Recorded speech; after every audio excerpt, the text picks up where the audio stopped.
Pronto? Aberto. Esperar o pessoal ir entrando agora. Show. Podemos iniciar? Por mim, pode, tranquilo. Pronto. Boa noite a todos. Meu nome é Juliana, eu sou enfermeira, sou gerente da clínica Regenere, que é uma clínica especializada em feridas, né? E medicina hiperbárica. Eu vou aproveitar o momento para apresentar para vocês a clínica. Hoje, a clínica foi inaugurada, na verdade, em março desse ano. E esse início, a gente teve logo essa pandemia, né, que terminou atrapalhando o andamento do processo, mas que a gente está trabalhando, nós estamos abertos. Só um momento. Eita. Só para eu compartilhar minha tela com vocês, tá? Ai, não tô conseguindo.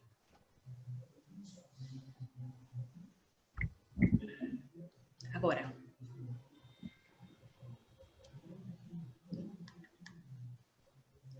Estão conseguindo ver? Não. Estão conseguindo? Eu acho que vai abrir agora, Juliana. Ah, foi. Agora foi. Como eu havia falado, a clínica ela abriu em março e está funcionando. Ela funciona no bairro das Graças, na Praça do Entroncamento, número 104. Nós temos uma estrutura aconchegante, uma estrutura bem moderna, que ela está preparada para atendimento aos pacientes e ele tem uma boa experiência na nossa clínica. Essa é a nossa sala de curativo. A gente trabalha com curativo, desde os mais simples, curativo simples e os curativos especiais, além de curativos por terapia negativa e curativos compressivos. Essa é a câmara hiperbárica que nós trabalhamos, que é a Monoplace, que depois Pablo vai passar para vocês as informações sobre a câmara. E nossas especialidades, nós trabalhamos, como eu disse no início, medicina hiperbárica e tratamento de feridas. Dispomos também dos serviços com ortopedista, endocrinologista, cirurgia vascular e ultrassom Doppler. Como eu tinha dito para vocês, a clínica fica na Praça do Entroncamento, próxima de vários hospitais, né, da nossa região metropolitana do Recife, e numa região bem central, que é a região facilitadora para o paciente ir e vir para a clínica. Aí é próxima de grandes hospitais como Memorial São José, Hospital São Marcos, Unimed, a Ilha do Leite, que é o nosso polo médico, né, o nosso polo de saúde de Recife, e isso facilita muito a ida do paciente para a clínica. E próximo ao Derby, né, que é um bairro bem central. Eu queria aproveitar o momento para agradecer a participação de todos e agradecer também a participação dos donos da clínica, né, que é o Dr. Bruno Canto, Felipe Marques e Dr. Carlos Romeiro. Eles abriram essa clínica com o intuito de encontrar soluções para lesões dos pacientes, né? Foi uma forma de encontrar solução e eu acredito que a gente vai ter grande sucesso com essa vontade deles. Hoje a gente vai ter a apresentação de 2 profissionais de enfermagem, 2 enfermeiros. Um deles eu vou apresentar agora, que é Joel Menezes. Ele é enfermeiro, pós-graduado em dermatologia. Tem uma vasta experiência, né, na área de feridas. Ele é membro da Sociedade Brasileira de Queimados, é membro da SOBENF, membro da Sobrataf, que são instituições bem importantes na área de saúde e na área de feridas. E gestor de feridas, ele tem várias atribuições. Como eu quero que o tempo, a gente aproveite o máximo com ele, esse é Joel, e eu quero que vocês conheçam ele, tá? Pronto. Joel? Oi?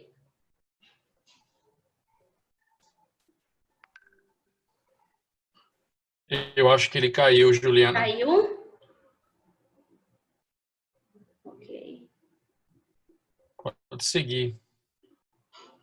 Então, a gente passa a apresentação, só um momentinho para eu poder botar minha tela novamente, para eu poder apresentar Pablo, então, porque aí Pablo faz a apresentação sobre medicina hiperbárica e depois a gente volta para curativo, tá? Só um momentinho.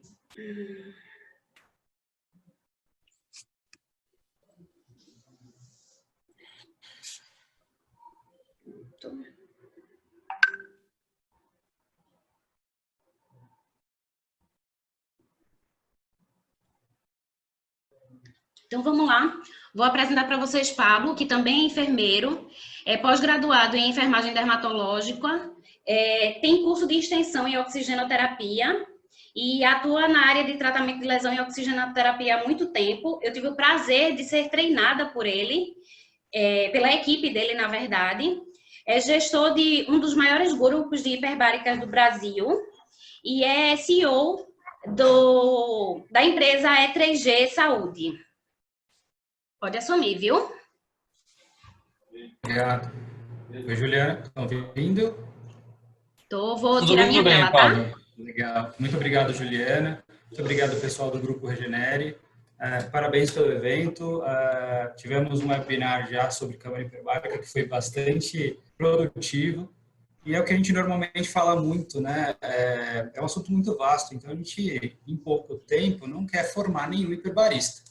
Mas, de modo geral, trazer um pouquinho do que é a nossa prática, né? E eu gosto muito de falar sobre hiperbárica para enfermeiras, porque eu acredito que deva ter alguns hiperbaristas aqui nos espectadores, e a gente entende que a enfermagem, claro, tal como em os médicos, os técnicos de enfermagem também, toda a equipe, mas o enfermeiro especificamente tem um papel muito singular dentro do serviço.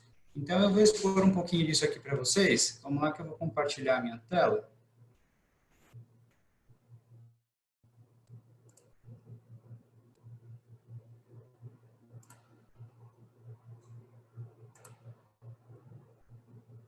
Conseguem ver?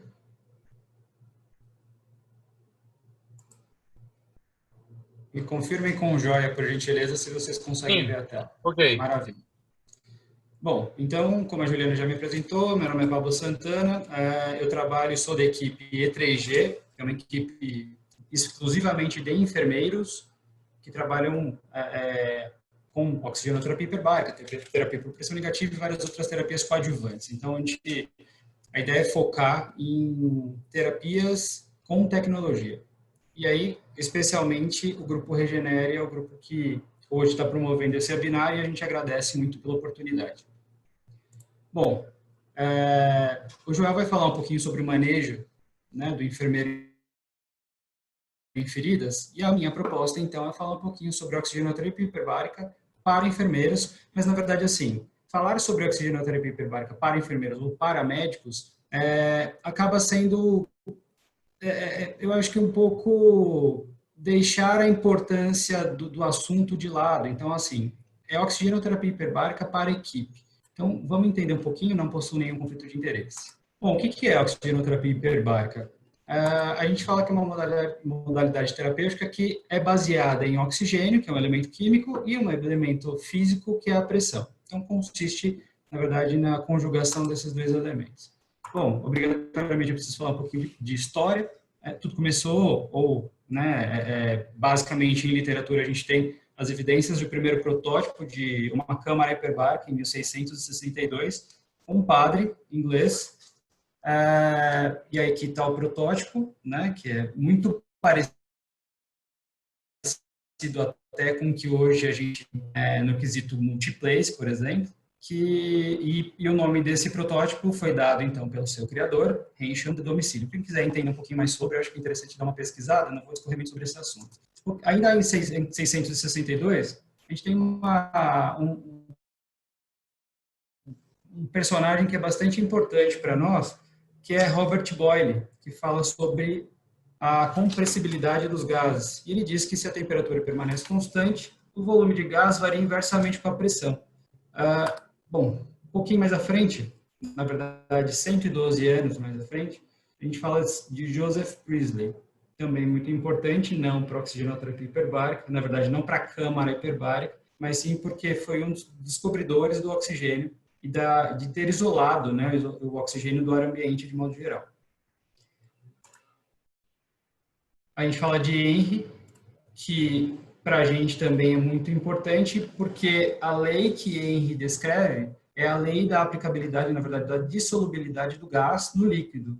E a gente vai entender isso mais para frente, que dissolver o oxigênio ou qualquer outro gás no líquido, mas que para a gente o oxigênio é o gás de escolha, é praticamente a terapia propriamente dita.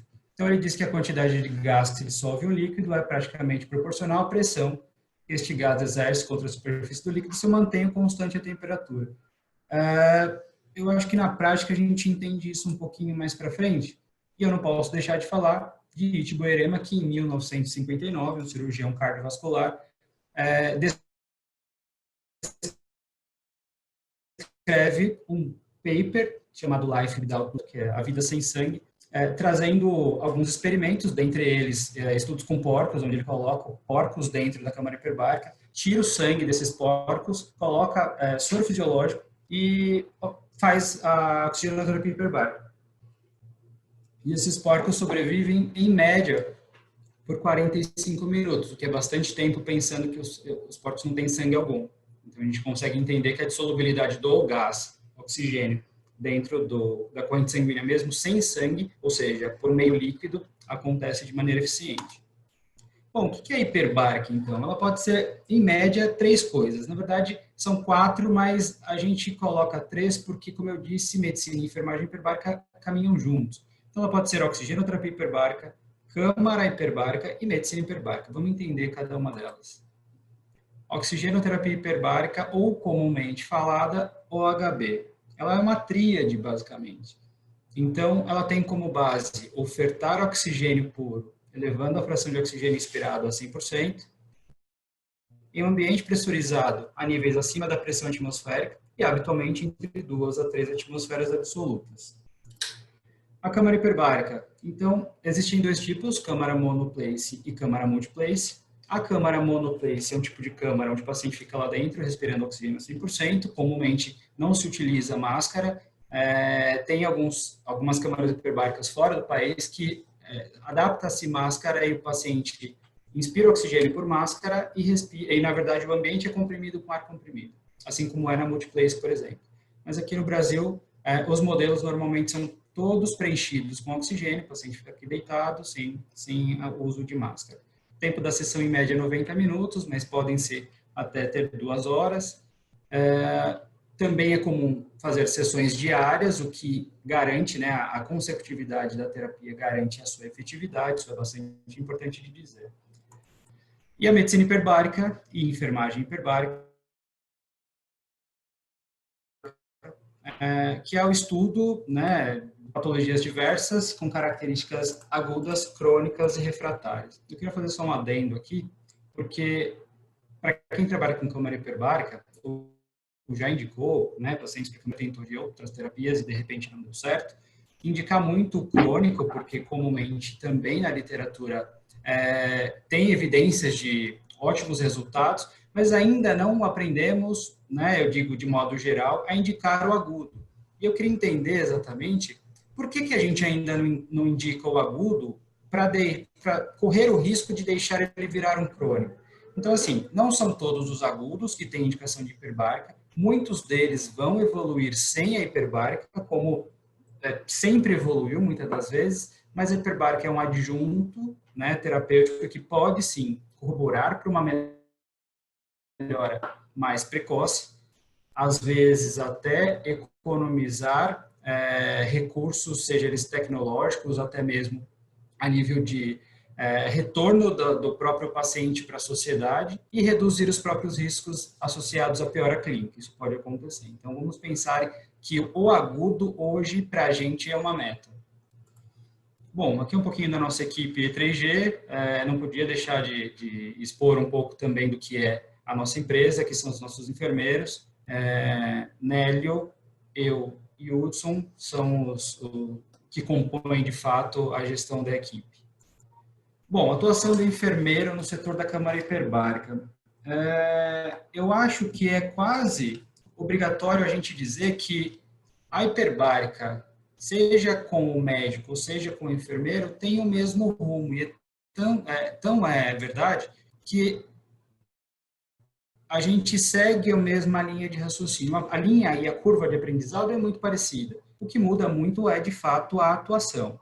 Então, a atuação da enfermagem hiperbárica está muito pautada em gestão, né? Seja ela a gestão assistencial ou, no caso, a gestão de riscos, porque a gente trabalha muito com riscos dentro do setor de câmara hiperbárica, e também a gestão administrativa, né, de modo geral. Eu preciso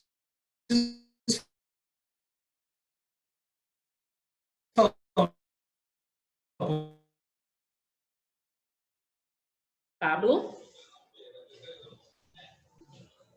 Um pouquinho importante. E para falar sobre isso, Pablo? o nível mais, em média, 60 milímetros de mercúrio, mas tranquilamente. Então, Pablo, em tá me ar ambiente, ouvindo? nós temos, em média, uma pressão parcial de nitrogênio de 78%. Ouvindo? Oi? A conexão tá cortando um pouco. Está cortando? Vamos lá, deixa eu ver se eu faço alguma coisa para melhorar.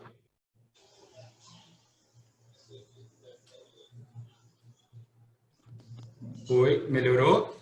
Sim. Voltou? Está me ouvindo bem agora? Estamos sim. Ok, posso continuar então. Então, falando de pressão parcial de nitrogênio, a gente tem aqui em média 594 milímetros de mercúrio em nitrogênio, que compete em 78% em média em ar ambiente. E temos aí uma pressão parcial de oxigênio de em média 150 a 159 milímetros de mercúrio, que compete aí a 20, quase 21% de oxigênio, e o restante são outros gases. Por que isso é importante? Porque na fisiologia da respiração,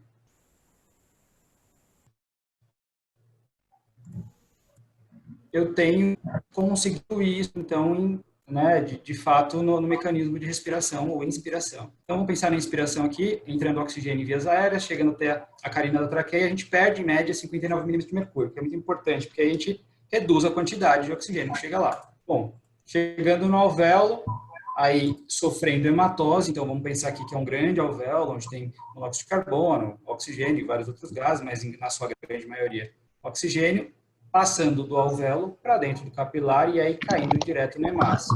E o gás carbônico, né, dióxido de carbono, voltando aí na hematose. A gente perde aí, em média, de 40 a 60 milímetros de mercúrio e oxigênio, perdendo mais um pouco, então, dessa pressão parcial.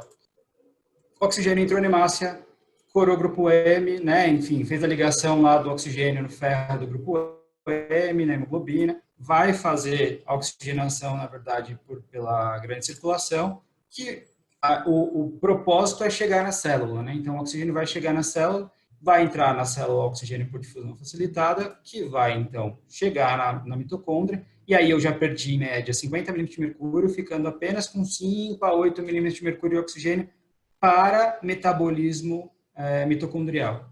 Então, gera-se ATP e aí o processo se renova. Isso é fisiologia da respiração. Bom, em oxigenoterapia hiperbárica as coisas mudam um pouco. E aí eu queria entender, eu queria que vocês me dissessem se está tudo ok ou se está tudo ok. Porque no mergulho, na verdade, o ok é assim. Eu não sei se todo mundo já mergulhou, mas quando a gente faz assim, o mergulho é porque você quer subir. Então, posso continuar? Maravilha. Bom, na oxigenoterapia hiperbárica, então você respira ou inspira só oxigênio, vai cair no pulmão. Eu obrigatoriamente preciso de expansibilidade torácica, que é importante, porque se o paciente não inspira, eu não tenho efetividade terapêutica, tendo em vista que é uma terapia sistêmica. Cai o oxigênio no alvéolo, ele vai fazer sofrer hematose da mesma forma, e a diferença está diretamente aqui. O oxigênio que está no alvéolo em grande quantidade, e agora sendo submetido à pressão, ele vai saturar a hemácia, né? Aqui penso uma hemácia hipocrômica, saturando aqui de repente 80, 85, 90, e aí a gente saturou ela 100%. Saturou 100%, não tem mais o que fazer. Ela continua nessa sua saturação. Agora, eu pensando em difusão do oxigênio no líquido, no plasma diretamente, ele vai adentrando à medida que a pressão vai aumentando, ele vai adentrando então e vai se difundindo no plasma, aumentando sua quantidade. Ou seja, vai fazer a distribuição do oxigênio pela hemácia, mas ele vai também seguir no plasma, e aí, da hemácia para a célula, a gente tem difusão facilitada. Do plasma para a célula, eu tenho entrada por osmose, então entra numa grande quantidade. Faço metabolismo com o que é gerado pela hemácia, mas também faço metabolismo com o que é gerado pelo plasma, ou seja, eu metabolizo muito mais a nível plasmático também. Bom, em efeitos biológicos da oxigenoterapia hiperbárica, eu não vou falar sobre todos eles, porque eu acho que a gente nem poderia entrar nessa seara agora, mas o que é mais importante a gente entender? Que a gente tem alguns níveis de curto, médio e longo prazo. E a gente normalmente, quando diz respeito ao tratamento de lesões de pele, e aí até mesmo pelo fato de que a grande maioria das lesões são crônicas ou refratárias, a gente sempre esbarra aqui no médio, podendo até chegar no longo prazo. E para a gente, óbvio, todos os efeitos são muito importantes, mas para quem trata de feridas, especificamente de lesões, seja infectadas ou inflamadas, enfim, precisam muito dessas características, que é minimizar efeito de radical livre de oxigênio, mediar a inflamação, ação do óxido nítrico e do pH ácido para evitar o efeito, na verdade, de proliferação bacteriana, porque bactéria normalmente se prolifera em meio básico, minimiza os efeitos deletérios da isquemia e perfusão, e aí isso é um assunto que gera bastante discussão, mas esse assunto aqui, para nós, principalmente enfermeiros, proliferação de fibroblastos, tecido epitelial e neoangiogênese faz todo sentido, pensando que normalmente a gente institui uma terapia tópica pensando a promover estes efeitos aqui. Bom, no que diz respeito a protocolo de CFM, que é um protocolo que foi desenvolvido, a gente tem uma série de indicações e aqui a gente tem uma média de sessões previstas para cada indicação. Claro, não é para todos os casos, mas para a sua grande maioria. E mais uma vez, para nós que tratamos de feridas, estas são as indicações que comumente nós utilizamos. Mas, mais uma vez, para a gente, né, tratamento de feridas, seja para uma clínica, para um médico, para um enfermeiro, a gente sempre vai ser pautado pela indicação direta. Então, é muito comum a gente usar essa indicação aqui, que é lesões refratárias, de úlceras de pele, pé diabético e assim por diante. E veja lá, 30 a 60 sessões em média para a gente buscar ou ter a efetividade. Claro, pode ser que seja em menos sessões, tudo depende das terapêuticas conjugadas, das abordagens cirúrgicas quando necessário, né? Enfim, uma coisa que a gente fala muito, da transdisciplinaridade aplicada, né? De quantos profissionais estão acompanhando quando necessário, se precisar de conjugação terapêutica. Eu acho que isso é uma fala muito importante, porque assim, enfermeiro, ele tem um potencial absurdo em indicação de oxigenoterapia hiperbárica, e aí a gente vem entendendo que isso, de fato, vem acontecendo. Então, a indicação ela pode ser feita pelo enfermeiro, uma vez que conheça os mecanismos da oxigenoterapia hiperbárica. Eu acho que por isso é tão importante a divulgação do método, né? Mas isso é uma fala também muito importante, porque a prescrição ela é exclusivamente médica, ou seja, eu como enfermeiro, especialista em dermatologia, posso indicar um paciente para fazer câmara hiperbárica, mas na verdade eu não vou mandar ele fazer câmara hiperbárica, eu vou pedir para que algum médico avalie, para que então veja a viabilidade da sessão ou não, porque aí tem que entender todas as indicações e contraindicações. E aí eu criei um critério que isso, claro, precisa ser validado, enfim, mas é um critério que no nosso dia a dia respalda muito, né? E eu acho que, claro, também baseado em literatura, em discussão de caso e até mesmo com a própria equipe, mas são critérios básicos para indicação de hiperbárica. Então, pensando em lesões de pele com características agudas, crônicas ou refratárias, que apresentam uma ou mais características do diagrama ao lado, elas podem ter indicação. Vejam lá, elas podem ter indicação. É muito comum que elas tenham, mas isso precisa ser, mais uma vez, avaliado caso a caso. Então, para o que a câmara hiperbárica é indicada? Principalmente para lesões de pele que apresentem hipóxia local ou hipóxia sistêmica. Então, se eu tenho uma lesão de pele que tem uma hipóxia local, seja por infecção, por obstrução, ou, enfim, qualquer outro processo que gere hipóxia, pode ser que ela tenha indicação de câmara hiperbárica. Então, vamos avaliar. Hipóxia sistêmica, pacientes com DPOC, pensando que o DPOC também é uma contraindicação relativa, tem que ser avaliado o risco-benefício. Mas o DPOC, ou um tabagista, que é muito comum, um diabético, também um hipóxico sistêmico, podem, lesões de pele, que pacientes que tenham uma hipóxia sistêmica podem ser indicados.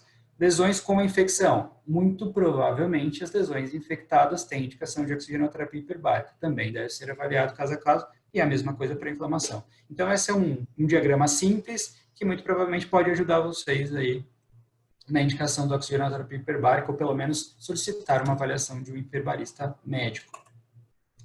Bom, as ressalvas sobre OHB, eu acho que vale a gente dizer que não são indicadas hiperbáricas, a câmara hiperbárica, porque está evoluindo muito bem. Então, lesões com resposta satisfatória para o tratamento habitual, não faz sentido descartar um cartucho com uma terapia uma vez que está evoluindo bem.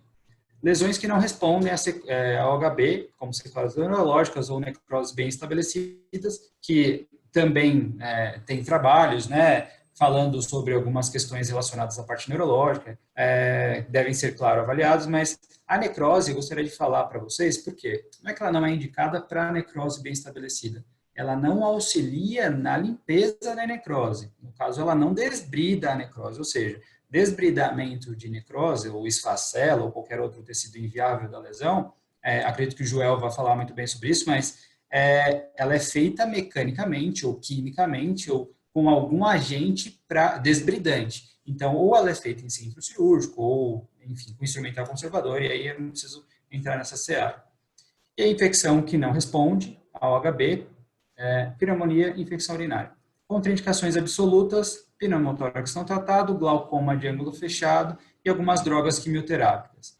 E aí, as contraindicações relativas, por que relativas? Porque elas precisam ser ponderadas, o paciente pode fazer a sessão da câmara hiperbárica, uma vez que avaliado o risco-benefício, como eu disse. Então, infecção de vias aéreas superiores, DPOC, hipertermia, isso sempre muito avaliado pela equipe mesmo da câmara hiperbárica. Então, eu coloco aqui no final que todas as contraindicações, elas devem ser discutidas com o setor da câmara hiperbárica, porque às vezes eu estou dizendo que o DPOC grave com retenção de CO2 é uma contraindicação relativa e você talvez pense em não mandar esse paciente para a câmara hiperbárica.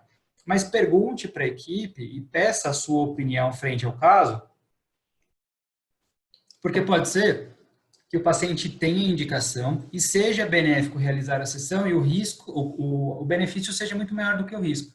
Então, isso tudo tem que ser avaliado, mais uma vez, com a equipe médica e transdisciplinar da clínica.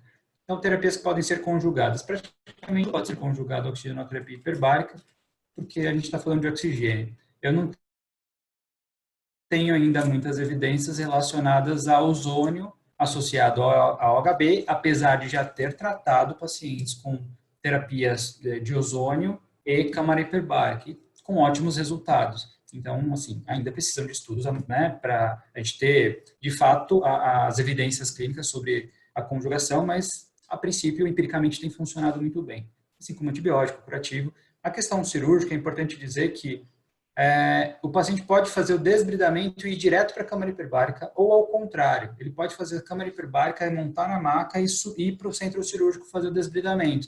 Até porque Itipioerema em 1950 fazia isso dentro de centros cirúrgicos, então é bem previsto. Laser terapia e ondas de choque também são indicadas.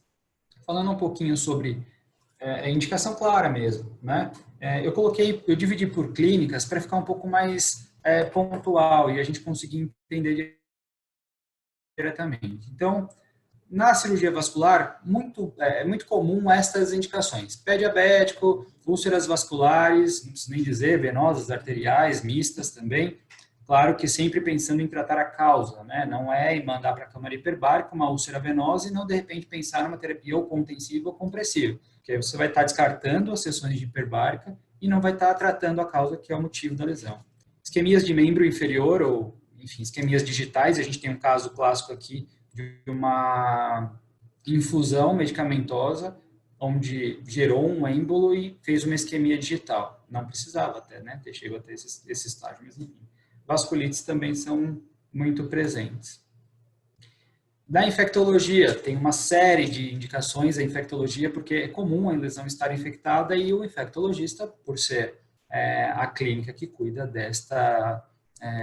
deste acometimento, enfim, estar acompanhando. Mas pé diabético, úlceras vasculares infectadas, gangrena gasosa, que é uma indicação muito clássica, síndrome de Fournier, que é uma das indicações com maior número de evidências, e o doutor Omar deixou isso muito claro aqui para a gente, deiscência e infecção isquemia local, erisipela, que é uma indicação ótima para a câmara hiperbárica, com uma grande evolução e evolução rápida, e que tem, assim, poderia ser mais indicado. A gente ainda peca em deixar uma erisipela virar uma crosta desse tipo, sem levar para o centro cirúrgico, sem limpeza, e, enfim. Celulites infecciosas, às vezes infectadas, queimados, mas claro, todas essas daqui entram dentro desse métier. Cirurgia plástica. Então, isquemias agudas de enxertos e retalhos cirúrgicos são muito utilizados, deiscências de infecção isquemia local, queimados são indicações muito eficientes para oxigenoterapia hiperbárica. Risco de deiscência de ferida operatória, sinais de isquemia local pós-operatório também são indicados, e qualquer tipo de lesão crônica ou refratária. O qualquer, mais uma vez, deve ser avaliado caso a caso. Na ortopedia também tem uma série de casos, mas o que nós normalmente tratamos muito é a deiscência de infecção de isquemia local, sinais de infecção local no pós-operatório, pós-operatório de imputação complexa, osteomielite também é uma grande indicação. Tratar a osteomielite para o nosso grupo hoje sem oxigenoterapia hiperbárica, nós hoje avaliamos como impossível. Claro, dá para tratar, com certeza, mas nós nos habituamos tanto em tratar desta forma e tem dado tanto certo que para a gente não existe outra maneira. Piortrite, PET-Charcot, e aí Charcot é uma entidade totalmente à parte, e aqui a gente tem um caso para exemplificar, não é simples como fazer um curativo e mandar para a câmara hiperbárica. Então, eu peço para que a gente se atente mais às especificidades dos casos, porque não é só a lesão, é o todo, né? A gente tem que olhar de maneira, como se diz muito na enfermagem, de maneira holística. Bom, eu trouxe alguns casos específicos dentre todos esses que eu passei, porque eu queria fazer alguns comentários sobre eles. Este caso, como eu já comentei, não precisava ter chegado nesta mumificação a ponto de gerar uma amputação da polpa digital, né, que acabou, infelizmente, evoluindo, porque ela poderia ter sido indicada precocemente e, de repente, evitado essa necrose, porque a gente poderia ter, né, aí a gente não sabe, porque não aconteceu, poderia ter evitado essa mumificação do membro, né, por uma vez que a gente suprisse a necessidade de oxigenação local. Este caso aqui, a gente não tem muito o que fazer, senão levar para o centro cirúrgico, né, isso eu digo o ortopedista. Então, uma piortrite de joelho, tem que levar para o centro cirúrgico, fazer a limpeza, aí tem muita gente que bota a pressão negativa, manda o paciente para a câmara hiperbárica. Pensando nisso, olha a quantidade de possibilidades terapêuticas que nós temos e muitas das vezes esse cara está sendo tratado com um antibiótico somente, e foi o que aconteceu. Está errado? Não sei, mas o que diz a literatura sobre isso? O que diz sobre conjugar as terapias? Eu acho que a gente está nesse modo. Este caso aqui, então, esse é o tipo de caso que as pessoas subestimam muito, porque é um caso que aparentemente está evoluindo razoavelmente bem, mas que 15 dias depois essa mama abriu toda, porque dá para perceber que ela tem um hematoma aqui que não foi absorvido como esses dois. Então, essa mama abriu e a gente perdeu, enfim, a cirurgia de modo geral. Então, acreditem mais na gravidade dos casos. Esse aqui é a mesma coisa. Fez uma deiscência, essa deiscência evoluiu para uma abertura da lesão, ulcerou, e a gente tem uma placa exposta aqui, isso aqui é uma cirurgia talocrural, enfim, um trauma de moto, e que gerou uma osteomielite para o paciente. Ele teve que tirar a placa e fazer uma série de desbridamentos ósseos, e, enfim, enxerto e assim por diante. Então, acredite mais no potencial das lesões. Mesma coisa para essa. Parece uma lesão superficial, uma lesão inofensiva. Mas esta lesão ocasiona muita dor, inviabiliza as atividades diárias do paciente pode ser uma indicação para hiperbárica, olhando superficialmente até que não, mas pensando em toda a clínica, na condição vascular que ela tem, e ela fez muitas sessões de oxigenoterapia hiperbárica para conseguir tratar, e também procedimentos cirúrgicos a nível vascular, tem que ser mais valorizado. Esse é o tipo de caso que a gente não tem nem o que dizer. A oxigenoterapia hiperbárica deve ser indicada num caso desse, mas mais do que isso, ela tem que também ser ponderado a amputação. Então, até onde a gente consegue salvar um membro com a câmara hiperbárica? Eu acho que isso também deve ser discutido, porque apesar de eu entender o quão importante e eficiente é o método, eu também tenho que entender as limitações dele. E chegar, como a gente falou, na questão refratária da situação, ou deixar postergar muito o caso para depois indicar, às vezes a gente chega em situações como essa, onde não adianta mais indicar hiperbárica.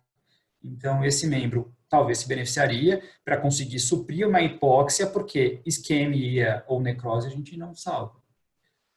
Nesse caso aqui, adianta fazer câmara hiperbárica aqui? Não adianta. Na verdade, a gente já está vendo quase que dá para ver o número de série da placa. A placa está brilhando aqui.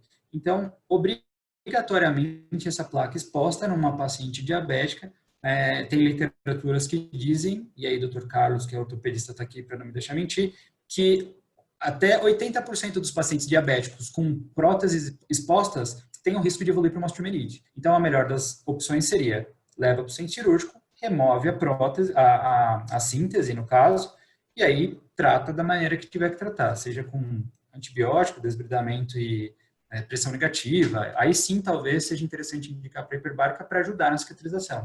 Mas ajudar a cicatrizar desta maneira não é a melhor das opções. E esse é um caso que parece muito simples, foi um trauma na cabeça, no couro cabeludo, onde o paciente bateu na porta do armário. E gerou essa lesão foi piorando, ele não deu muita atenção. Quando chegou no hospital, tinha uma crosta, essa crosta por baixo tinha esfacelo, por baixo tinha calota craniana, com uma baita de uma lesão e fez uma osteomielite de calota craniana, evoluiu para uma meningite. Então, olha o quão complexo é uma lesão que parece ser tão simples. Então, esse caso não é o tipo de caso que, se a gente pegar no ambulatório, por exemplo, ou nós enfermeiros, por exemplo, quiser conduzir isso aqui sozinho, esse não é o caso que a gente vai, de repente, dar conta. Não tente fechar esse tipo de lesão sozinhos, porque isso provavelmente vai gerar prejuízo para o paciente. Bom, aqui são algumas, não entrando no assunto que o Joel vai abordar, mas só para dizer que o que é incompatível com a oxigenoterapia hiperbárica, está bem claro, está em vermelho. O iodo é incompatível com a oxigenoterapia hiperbárica, porque o iodo, na presença de oxigênio hiperbárico, ele oxida, vira um metal pesado e assim, de modo geral, vai virar um ácido e aí vai lesionar a pele do paciente. Então, mas é em pequenas concentrações, a rifocina não tem tanto iodo assim, então não gera lesão, não queima, mas faz hipercromia tecidual. Então, a gente até a rifocina pede para não usar. Ainda tem alguns cirurgiões plásticos que preferem utilizar rifocina, principalmente na área de enxerto, de doação de enxerto, mas não é a melhor opção. Então, iodo, tudo que contém iodo, a gente pede para não utilizar. E o petrolato eu deixo sempre aqui para dizer que ele já foi um grande problema para nós, mas digo com toda a propriedade que o petrolato, principalmente o que é utilizado em terapias tópicas, curativas, especificamente o petrolato branco, então ele não é inflamável, ele não gera nenhum risco para nós, mas seguindo todas as normas de segurança, a gente pede para que curativos com petrolato sejam recobertos com gaze ou com, enfim, qualquer outra cobertura de algodão e fechados ou com filme de poliuretano ou com qualquer outra atadura, enfim, para que eles não fiquem expostos ao ambiente hiperbárico. Eu acho que mais do que saber que ele não é inflamável, a gente tomar todas as medidas de precaução para que não ocorra nenhum acidente. Bom, eu acho que falar sobre transdisciplinaridade hoje, eu acho que é moda, mas é uma moda muito boa que eu espero que fique, porque principalmente a câmara hiperbárica nos ensina muito que, até por conta da questão de atender muitos pacientes que são com lesões refratárias, se eu tenho uma lesão que demanda do ortopedista, do infectologista, do cirurgião plástico, do enfermeiro, por que não conciliar todas as ideias para fazer com que o paciente evolua para uma melhor? Então, eu acho que a gente precisa praticar mais isso. Então, transdisciplinaridade contém ou abarca mais de uma disciplina, é exatamente isso que a gente está falando, e ela é interdisciplinar, capaz de produzir uma interação entre as disciplinas e não somente restringindo o conteúdo disciplinar. Propõe um diálogo entre campos do saber. Isto aqui, para nós enfermeiros, deve ser aplicado muito, porque, mais uma vez, a gente, às vezes, na gana de tentar tratar o paciente, querer o melhor para ele, esquece que, muitas das vezes, ele precisa de um pouco mais. Às vezes é de um diagnóstico diferencial, às vezes de um olhar do especialista de uma lesão que precisa ser tratada a causa e não somente a lesão. Então, pense mais nisso aqui e indique mais outros profissionais. Bom, aqui tem algumas evidências, né, algumas referências. Aqui eu falo um pouquinho sobre consensos e diretrizes a nível mundial, tem uma série de outros, mas principalmente Undersea, né, uma grande referência aí a nível mundial. E aqui para dizer para vocês que a nível Covid, a hiperbárica também está tendo um papel importante, a gente espera, né, claro. Então tem 6 trials hoje mundiais que estão sendo feitos, a gente espera os resultados aí ansiosamente para ter, de repente, mais uma proposta para tratamento do Covid. A gente espera que, não o Covid especificamente, mas complicações pulmonares e sanguíneas, enfim, de hipóxia relacionadas ao Covid. Bom, eu agradeço aí a vocês pela atenção. Espero que tenha dado para acompanhar aí todo o raciocínio. Às vezes a gente querer passar o máximo de informação possível, coloca um monte de slides, enfim, mas espero que vocês tenham absorvido, tenham gostado e se interessado um pouquinho mais sobre essa terapia, que basicamente é o que a gente faz hoje e gosta muito. Obrigado, pessoal da Regenere. Estou à disposição, tá certo? Obrigado, Pablo. Parabéns pela apresentação.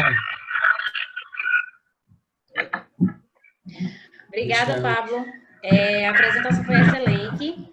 Agora a gente vai ficar com o Joel Menezes, como eu tinha falado para vocês, né? Ele é enfermeiro, especialista em dermatologia e tem grande conhecimento na área de curativo, e ele vai trazer para a gente essa experiência dele em relação a tratamento de ferida. Tá ouvindo? O meu som está saindo aí? Minha voz estão escutando? Sim. Sim, pronto. Boa noite, pessoal. Muito prazer em poder participar desse momento. Eu vou compartilhar minha tela e vocês falam se está ok aí, por favor. Um momento.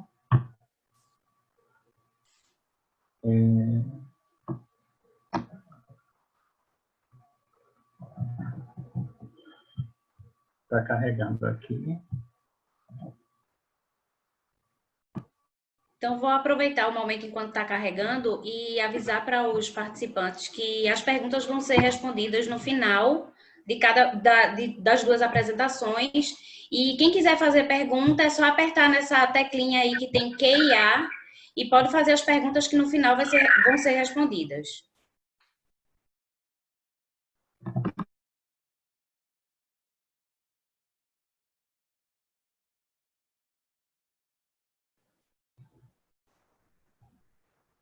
Joel? Oi?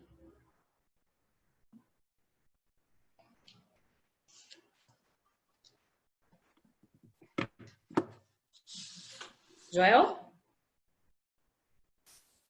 Eu acho que a conexão dele não está muito boa. Não está boa.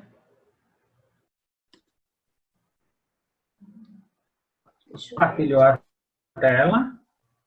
Eu estou ouvindo vocês. Está ouvindo? Estou. Ainda não compartilhou a tela. Peraí, deixa eu tentar novamente aqui. Só um minuto. Carregando aqui. E agora? Foi? Não ainda. Gabriel, pode ajudar?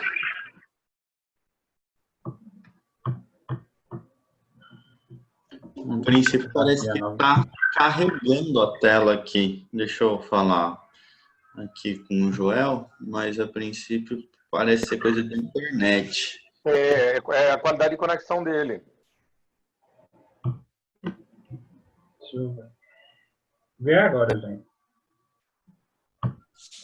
Ainda não. Aqui.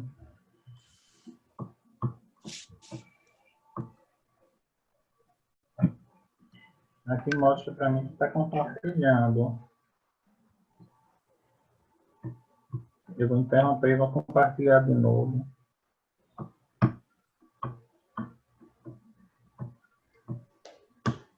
Agora sim. Vejam aí. Deixa eu ver. Eu vou botar em modo de apresentação. Só um minuto. Deixa eu mexer aqui para desligar aqui.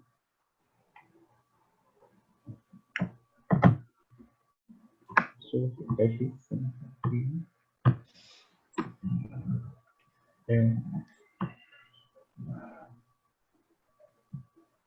Eu botei em modo apresentação. Vocês estão me escutando direito?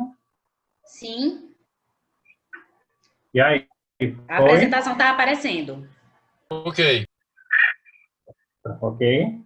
Ok. Bom, eu vou abordar mais a parte, a contextualização do processo de feridas e o processo avaliativo, já que ele trouxe uma terapia adjuvante avançada. Então, deixa eu botar aqui. Na introdução, a gente deve conhecer a pele, não é? Os estudos de Malaguzzi e o processo do pai da dermatologia, que é Azoulay, ele traz o contexto do processo da pele como dois estratos, que é a epiderme e a derme, e o terceiro estrato seria o tecido adiposo, que ele serve como tecido de sustentação, e algumas literaturas trazem como um processo, um tecido que traz reserva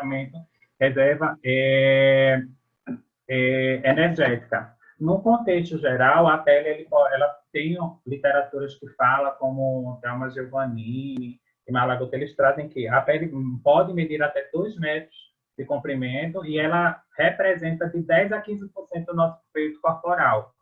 O processo do enfermeiro inserido nesse contexto está estabelecido desde o momento da sua formação, não é? Que a sua regulamentação está dentro da Lei 7.498, e isso traz já a autonomia para si. A resolução 567/2018 e a 568/2018, ela traz tanto uma resolução normativa que diz ao enfermeiro que ele pode atuar no processo de tratamento de feridas, como também a 568 diz que ele pode trazer e abrir consultório, fazer o seu empreendedorismo.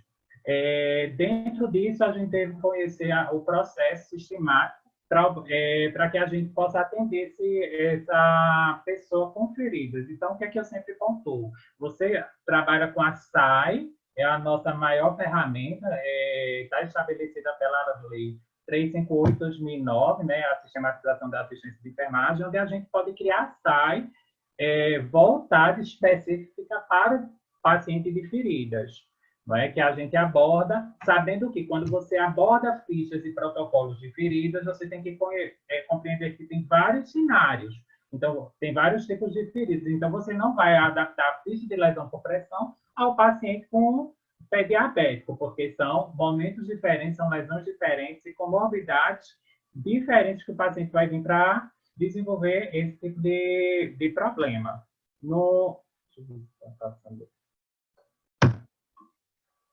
No contexto de ferida, a literatura traz uma definição geral que ferida é toda e qualquer lesão que comprometa a continuidade da pele, ela pode ser acarretada por vários fatores etiológicos. A imagem que vocês estão vendo trata-se de um pé diabético, porém, ele está com um problema. É um pé diabético do perfil neuroartropatia de Charcot, que ele tem perfil neuropático e neuroisquêmico, que a gente chama assim, um pé misto, não é? É uma paciente que eu abordei, porém, ela estava com uma complicação vascular, por isso que ela complicou com a úlcera venosa, não é? E que essa úlcera já tinha mais de 3 anos e ela tratava em casa. Na classificação de feridas, a gente classifica esse mundo de feridas em espessura, etiologia, evolução e infecção. Isso não é a sistemática do processo de avaliação de ferida propriamente dito.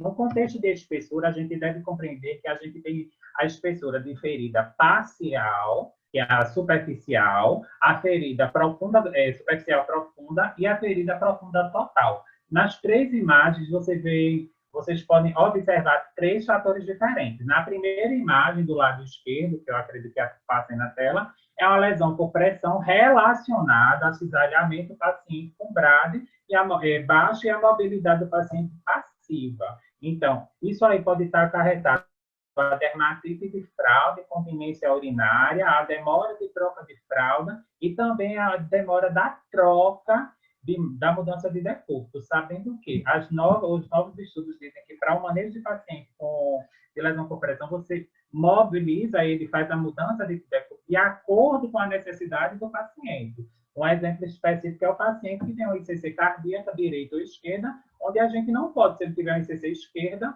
a gente não pode fazer um DLE nele, que é o decúbito lateral esquerdo, que a gente aumenta essa sobrecarga dele, e ele vem a ter complicações mais severas. Na ferida do meio, não é? Foi uma paciente que evoluiu com deiscência. Vocês podem ver que ela não tem cavidade, mas tem parede abdominal. Não é? Todo esse tecido avermelhado estava todo cheio de tecido vegetalizado, que dentro do contexto de tecido vegetalizado, que a gente agora chama, tem esfacelo, fibrina e necrose liquefativa, que mais na frente eu vou contextualizar. Aí eu utilizei um curativo à base de lactato com celulose. Em 72 horas, no primeiro curativo, eu consegui remover essa crosta de tecido vegetalizado. Na terceira imagem, a gente tem uma ferida profunda total, é um pé diabético, não é neuropático, o paciente não tinha uma sensibilidade diminuída, aonde ele chegou na unidade hospitalar totalmente com a placa necrótica, aquela necrose coagulativa ou o termo técnico é escara coreácea elástica, o tecido escarado. Foi feito um desbridamento cirúrgico e daí o primeiro curativo ficou assim, na primeira abordagem, seja em ponto de coágulos, uma infecção bem potencializada para o paciente que estava com o pé extremamente edematoso, mas nesses 3 contextos a gente fecha ferida superficial, ferida profunda superficial e ferida profunda total. Isso aí não tem nada a ver com a questão da avaliação de lesão por pressão, que é LP1, 2, 3, 4, não determinada, e os outros esferos. Na etiologia, todas essas imagens que aí foram fotos de pacientes que eu abordei, né? A gente tem a acidental traumática, que é uma queimadura. Aí a segunda ferida a gente tem uma síndrome compartimental periférica correlacionada a um corte de vidro na região de fossa anticubital. Na terceira tem uma erisipela, não é? Terciária, sem rompimento, já foi rompido o bolho, ele fez uma necrose. No primeiro curativo, eu já ficou essa coloração amarelada, porque estava totalmente escurecida, e eu sempre digo que a gente deve avaliar o que você tem no cenário onde você está atuando. Eu posso ter o cenário A e o cenário B, onde o cenário A, que seja um hospital, tenha um acervo maior de curativos, de coberturas e terapias tópicas, como no cenário B eu posso não ter. Só posso ter lá, um exemplo, a colagenase, óleo de girassol, aspartesina de prata. Então, o cenário também está contextualizado na tomada de decisão do enfermeiro para o tratamento da lesão. Na terceira imagem, a gente tem uma iatrogenia, não é uma ferida iatrogênica correlacionada a um sequestro de líquido do primeiro para o terceiro espaço, onde a paciente era totalmente comatosa, estava cheia de placas avermelhadas, e por conta de fatores de polifarmácias e comorbidades e complicações da própria doença, ela fez uma lesão por pressão tissular profunda, que fez essa camada de bolho, o flictema, e não é indicado, nessa contextualização da coloração púrpura, a gente fazer remoção em técnica aspirativa. No terceiro contexto, na última imagem, a gente tem uma lesão por pressão, porém, o que vocês estão vendo ao redor é uma borda macerada, que a borda é campo de batalha para o tratamento da lesão. mas essa lesão complicou correlacionada e associada a DAI. DAI é dermatite associada à incontinência, que ela pode ter o contexto urinário ou fecal. Passou aqui. Aí, as ferramentas de avaliação que eu trago para vocês, tem várias. Eu trago o que foi mais utilizado e o que é mais utilizado. O contexto do que é mais utilizado nada mais é que o DIME, que a gente agora tem. Antes era Time, agora foi DIME e agora é Time. Saiu esse consenso novo do Time, eles aumentando o R e o S. Sabendo que o contexto é o mesmo. No DIME, a gente vê o tecido inviável ou deficiente. De acordo com o tipo de tecido, você vai realizar o desdobridamento. Esse desdobridamento pode ser químico, autolítico, instrumental conservador ou cirúrgico. A infecção ou inflamação, a carga microbiótica está correlacionada ao odor e ao exudato presente naquela lesão. Eu posso ter um exudato extremamente intenso, de uma coloração totalmente esverdeada ou amarelada, mas ele pode ter ou não odor. Eu posso ter um desequilíbrio da umidade periadjacente, eu vou ter uma descarga de eletrolítico na ferida, onde isso vai complicar o fator de hidratação do processo da cicatrização e o pH da ferida vai ficar totalmente desestabilizado. No momento do DIME, a margem da ferida não avança o espaço morto. É quando a gente pode ter um problema chamado epíbole, é quando a cicatrização ela enrola as bordas e aí ele parou o processo de cicatrização e essa borda ela precisa passar por a gente pega gás e dá uma arranhada nela para que ela sangre um pouco para começar uma nova angiogênese e um processo de cicatrização.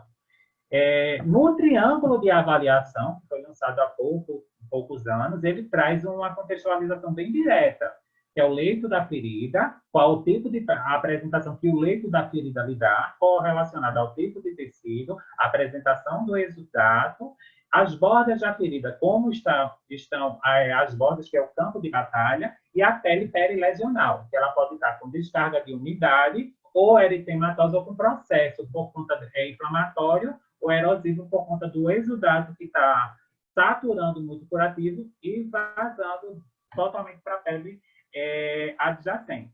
Nesse Timers, que é novo, o consenso dele, depois eu posso mandar para a empresa, para vocês terem noção, ele traz o R e o S. O R quer dizer avaliação do tecido granular.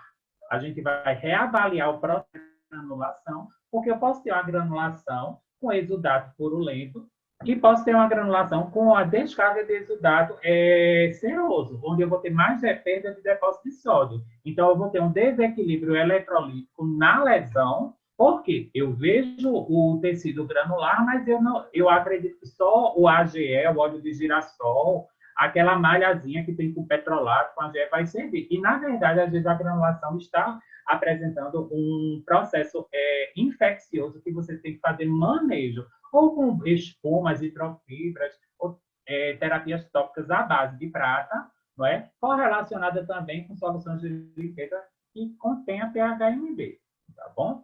E o S quer dizer o contexto social que deve ser inserido na avaliação do paciente com feridas. Na coleta, você acolhe, vai fazer a anamnese do exame físico. É importante você pegar a história clínica do paciente, a queixa principal e a causa, porque a gente tem pacientes que chegam para a gente com 2, 3 anos com aquela úlcera de membro inferior. Já tem paciente que tem 7 anos de uma lesão de membro inferior. Então, o que é que acontece? O enfermeiro, ele é quem faz o curativo, e de acordo com o contexto, o cenário que você está inserido, se só tiver enfermeiro, é você que vai executar. Se você tiver um técnico de enfermagem, você pode contextualizar junto com esse técnico, para que, através da sua prescrição, ele pode executar um curativo secundário ou aqueles curativos mais simples, sabendo que o complexo necessita de uma avaliação e a mão do enfermeiro em cima. A técnica, a gente registra através de fotos, é importante que você tenha na empresa ou no seu contexto do cenário que você está inserido, o TCLE, não é? Para você mostrar ao paciente que a importância do registro com foto, sabendo que a foto precisa ter ou um pano branco por trás, a ferida esteja ali próximo de um pano branco, não panos estampados ou um pano azul ou verde, e deve ser tirada de 20 a 30 centímetros de distância, certo? Para que você tenha uma visão bem completa da ferida. Então, você explica ao paciente o motivo daquela foto e, de acordo com sua reavaliação, você vê se o curativo que eu prescrevi e coloquei no paciente vai ser de 48 horas, 72 horas, 3, 4, 5 dias. Isso também vai de acordo com a saturação do penso.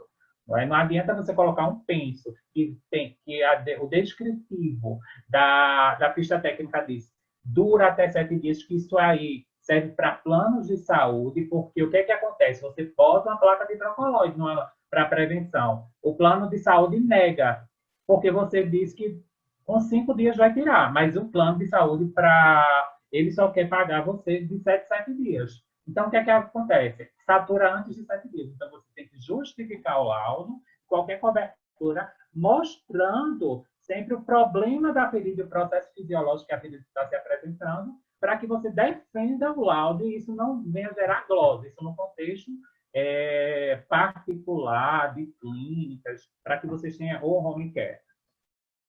Os componentes de avaliação estão correlacionados ao processo sistemático, né? Então, a gente vê desde a localização anatômica, tipo de ferida, exudato, odor, todo esse contexto a gente vai trabalhar agora, mas é rápido. A gente vê a área anatômica e deve compreender que aquelas feridas onde são desenvolvidas em locais onde tem pouco tecido, se torna mais demorado o processo de cicatrização, como arco de orelha, que é cartilagem, cotovelos, região patelar. Então, aqueles pacientes muito emagrecidos, caquéticos, eles têm mais deficiência de síntese de colágeno tipo 1 e 2. Então, você não vai ter uma sustentabilidade de bode nem uma densidade melhor do tecido. Então, por mais que você adapte o tecido, o curativo, você tem esse problema e também pode ter uma dificuldade de cicatrização correlacionado a gerenciamento de biofilme. Então, você dá a sua ficha, contextualiza a área anatômica, certo?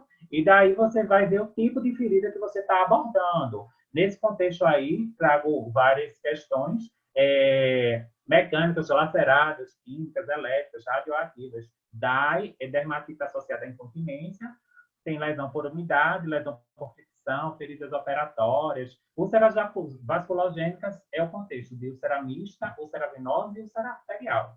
Né? A lesão por pressão, que no protocolo ele traz lesão por fricção, lesão por pressão relacionada a dispositivo médico, lesão por pressão tissular profunda, lesão em mucosas, principalmente pacientes que estão com tubo, dispositivos médicos também, que fazem em mucosas, feridas vasculogênicas, que é a síndrome do pé diabético, que aí a gente vai ter o pé isquêmico, o pé misto, o pé neuropático e a neuroartropatia de Charcot, as fístulas, os estomas e as queimaduras.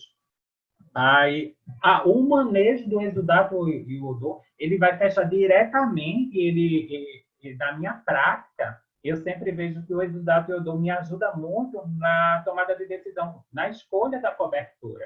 Não é? O exudato, a gente avalia a quantidade. Como é que eu vou avaliar a quantidade? Existem artigos que falam que se o curativo, e você colocar lá 5 chumaços de gases, se estiver extremamente saturado em 5, o exudato é pouco, não é? Se ele saturar de 5 a 10 é moderado, e acima de 10, pacotes de gás, no caso, chumaços de gás, ou compressas cirúrgicas ou algodoadas, aí a gente diz que é totalmente intenso, que a gente chama choque hidropênico, que é o choque que a ferida vai desenvolver através do exudato intenso.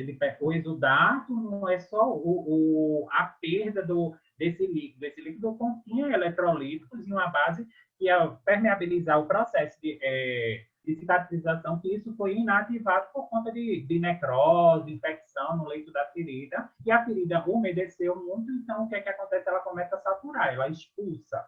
Né? O odor na categoria, ele fala que a gente avalia como inodoro, independente, né, da ferida. Eu só volto uma questão para a ferida do pé diabético, porque ele tem um odor mais cetônico, não é? O odor leve é aquele que, mesmo no momento do curativo, você não sente odor. O leve é quando a gente remove o curativo. Moderado é quando a gente, mesmo o paciente tomado banho, tudo certo, você fez o curativo, mas aquele odor ainda é persistente. O intenso é quando você vê que acima de 10 passos do fora da enfermaria, aquele odor permanece. Sabendo que a avaliação do odor só se faz após a limpeza, certo?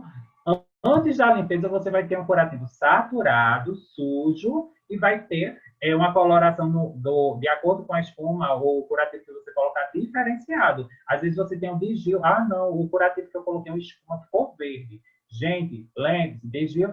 Espumas que tem poliuretano, surfactante, depósito de pH-MB de 0,2 a 0,5, ele vai fazer um desvio da coloração por conta da quebra do micro-organismo correlacionado ao agente que tem no curativo, nessa quebra do micro-organismo. O que é que faz? Nessa quebra, ele faz um desvio da coloração. Isso não quer dizer que o paciente está com pseudomonas na ferida porque o exudado deu esverdeado, não. Então, a gente precisa conhecer, de fato, o componente que contém naquele penso, naquela cobertura, e o processo de ação dela no leito daquela ferida. E qual é a resposta que ele vai querer. Pronto, o comprometimento tecidual, a gente tinha falado lá na frente, que era ferida superficial, ferida profunda superficial e ferida profunda total. Aqui eu tenho duas situações, na ferida superficial profunda e na profunda total. Esses dois pacientes eu atendi. Se vocês perceberem nessa foto aqui, onde tem um tecido amarelado, muita gente vai dizer estacelo, é fibrina, não é. Isso aí é uma necrose liquefativa. O que é a necrose liquefativa? Nada mais do que o terceiro extrato da pele necrosado, que é o tecido adiposo. Não é? Ele tem um odor muito moderado a fétido, tá bom? E precisa de desbridamento. Se o autolítico não necessitar, o enfermeiro ele pode fazer uma habilitação para desbridamento e realizar o instrumental conservador, que é o de cover. Ele desprende as bordas e escarifica o leito. Não é? E vai depositando a pomada após isso, o gel que você tem de cobertura no seu cenário para realizar o desbridamento químico ou autolítico. É? Nessa segunda foto, essa região aí é dorsal, gente, parece lateral, mas não é dorsal. A paciente está aí com maus tratos familiares. A paciente foi trazida em uma noite para o hospital com complicação respiratória. Essa parte branca é a necrose fibrinoide, que tem no arcabouço do tórax posterior dela, certo? Ou a necrose seca, tá bom? Então, ela acabou vindo a sepse 24 horas depois, correlacionada a problemas de infecção voltada à ferida. As bordas da ferida é importante. Né? Na primeira foto, vocês podem perceber que a maceração é o depósito do tecido da borda esbranquiçado. É quando a gente diz assim, você hidratou a ferida. Você colocou hidrogel demais, ou você colocou AGE demais, óleo de girassol demais. E a ferida não estava precisando de tanta hidratação, porque ela já tem uma umidade, não é? E a gente tem que manter uma umidade no leito. O hidrogel que você pode ter usado pode ter um percentual maior de água, não é? Porque a gente tem vários hidrogéis, a gente tem com a água, ele tem enzimas proteolíticas, tem com água enzimas proteolíticas de alginato, tem com água enzimas proteolíticas junto com AGE, tem com alginato, tá certo? Então, você tem que saber a composição dele e avaliar. Quando a gente compra hidrogel, a gente tem aquela técnica de colocar muito na mão e fazer essa pressão para ver se ele extravasa muito ou ele segura ali. Então, existem umas técnicas de avaliação que você precisa ver e proteger o leito da ferida, assim como as bordas, que é um campo de batalha. Senão, você vai acabar perdendo o tecido da borda e aumentando a extensão da ferida. Na segunda foto, é aquela mesma paciente que vocês viram, que tinha uma necrose liquefativa, e depois da remoção do tecido liquefativo, vejam como ficou as bordas. Porque apresentou fibrinoide e esverdeada? Porque a paciente tinha um descolamento superior lombar dela de 15 centímetros, lateral de cada lado de 8 e o outro 7,5. Ela tinha só exudato purulento e esverdeado.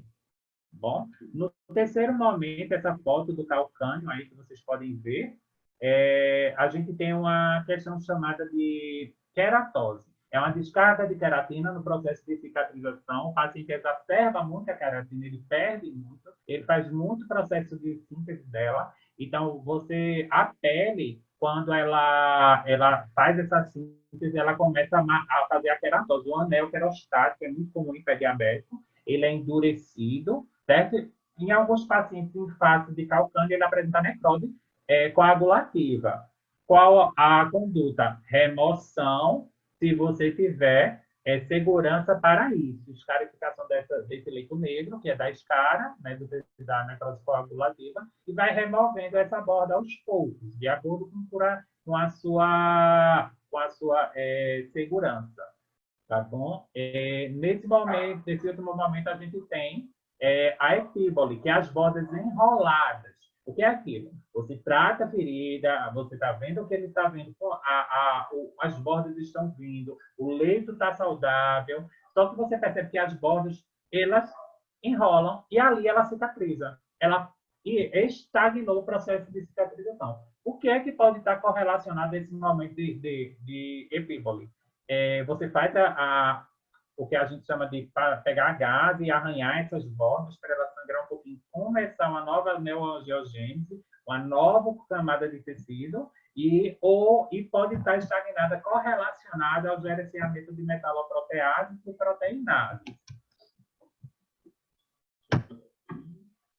A gente vê a coloração da ferida, eu uso muito o sistema Heiger, né, que é Red, Yellow, Black. Red é todo o tecido vermelho, granulado ou epitelizado, e ela é todo o tecido de chacelo, fibrino, necrose liquefativa, e Black é todo o tecido negro. Como vocês podem ver aí, a necrose coagulativa insacral, mas a paciente tem um risco grande de cisalhamento, né? Na primeira foto, vocês veem um paciente com o pé totalmente com tecido amarelado, não é? Com 13 dias depois, com 3 trocas de curativo, eu consegui reverter para quebrar a infecção e reverter e dar esse tecido de granulação. A segunda foto é aquela paciente que vocês já viram, e a terceira, essa paciente foi abordada cirurgicamente. Na pele adjacente, existe um problema, porque as pessoas focam na ferida e esquecem a pele adjacente, porque ela pode estar intacta. Se ela tiver eritema, ela vai estar com processo inflamatório de alojamento ou coleção por baixo do tecido epidérmico. Edematosa, ela tem a área ao redor edematosa, a ferida vai exudar mais, então o curativo vai saturar em menos tempo do que você esperava, porque a ferida aberta ela se torna uma porta aberta para saída desse líquido. Endurecida vai dificultar o problema da microvascularização e a macro. Quente ou fria está relacionada tanto à falta de suprimento circulatório quanto ao processo infeccioso local, não é? Descorada, ela pode estar opaca e por falta de hidratação seca. Você precisa hidratar, inflamada, tem processo infeccioso alojado. No contexto das dimensões que a gente precisa fazer essa dimensão, essa avaliação de medição e mensuração, na técnica linear, a gente chama também de bidimensional, você só vai avaliar a largura e o comprimento. A técnica tridimensional, você vai avaliar a largura, o comprimento e a profundidade. Você também deve avaliar se ela tem loca, não é? Descolamento em sentido relógio. Aí ela pode ter loca de 3, de 12, de 3, de 6 e de 9, como ela também pode ter um descolamento que a gente chama solapamento, que é o nome científico, de borda lateralizada. E você sempre indicar, como o círculo embaixo mostra, qual o momento, qual a área que ela está descolada. Se também ela tem tunelização. A tunelização, eu posso ter um tecido granular, um tecido viável, só que a ferida não vai cicatrizar porque ela tem túnel. Aí você, como é que mede túnel? Aquelas sondas de aspiração, né? Pequenas, menos calibrosas, já para você fazer esse conteúdo de medição. Depois você, com técnica séptica, abre outra seringa, vai aspirar conteúdo de solução de limpeza, conectar nessa sonda e colocar dentro do túnel. E você precisa lavar esse túnel. A limpeza, sempre eu digo, o que faz você evoluir uma ferida sempre será, o foco principal está na limpeza. Se você não sabe limpar uma ferida, aí você sempre vai dizer, não, o curativo não estava indicado, o curativo não serviu, fulano não soube fazer o curativo. O segredo da cicatrização está correlacionado primordialmente na conduta, na avaliação e na sua limpeza. E depois na escolha da terapia correta.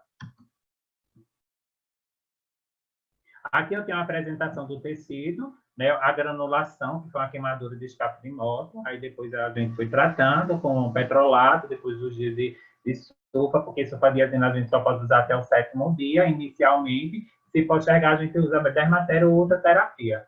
A epitelização nesse pé aí que vocês estão vendo, essa coloração rosa, foi um paciente de pellagra. A gente sabe que pellagra, o paciente tem o perfil dele alcoólatra, e ele tem uma deficiência da nicotinamida e das vitaminas B. A necrose coagulativa, essa placa negra aqui, e nessa parte aqui que vocês estão vendo branca, isso é creme de barreira, viu? Existem técnicas que a gente utiliza para proteção da área perilesional, para não vir a complicar. A necrose de liquefação e o tecido digitalizado. Aqui eu tenho o tempo e a etiologia e a carga microbiótica correlacionada. Se vocês perceberem, eu tenho a gente deve saber o tempo que a ferida existe na pele do paciente, sabendo que a literatura ela traz até 3 meses é uma ferida aguda, após 3 meses é uma ferida crônica, que agora a terminologia para crônica é complexa, tá bom? Tem literatura que traz feridas até 60 dias, é aguda e após isso ela é crônica. Eu sempre contextualizo, na maioria das literaturas, a questão de 90 dias mesmo. Se vocês perceberem nessa foto, o paciente queimado, né? Em 2 meses a gente conseguiu essa cicatrização aqui. Ele teve alta hospitalar e tratou na atenção básica. Eu digo assim, sempre que ele teve sorte, porque ele pegou uma ex-aluna minha que tinha se formado e estava trabalhando no posto de saúde, e ele falou que era um enfermeiro do cabelo grande que fazia curativo no hospital, e minha aluna automaticamente ligou para mim, falou comigo e ela continuou a conduta. Então, deu esse sucesso aí nessa cicatrização. Nas queimaduras de 2º para 3º grau, superficial, nesse caso aí foi uma de 2º grau profunda, é comum ter discromia, e o processo de cicatrização na queimadura de 2º grau está entre a 2ª e a 7ª semana. Nesse outro caso aí, aquela paciente na neuroartropatia de Charcot, porém ela evoluiu com a úlcera venosa, não é? E ela tinha um mal perfurante aqui também no pé, a deformidade, ela tinha dedo tanto deformado, como dedo em garra, tá certo? Como dedo de martelo, tá bom?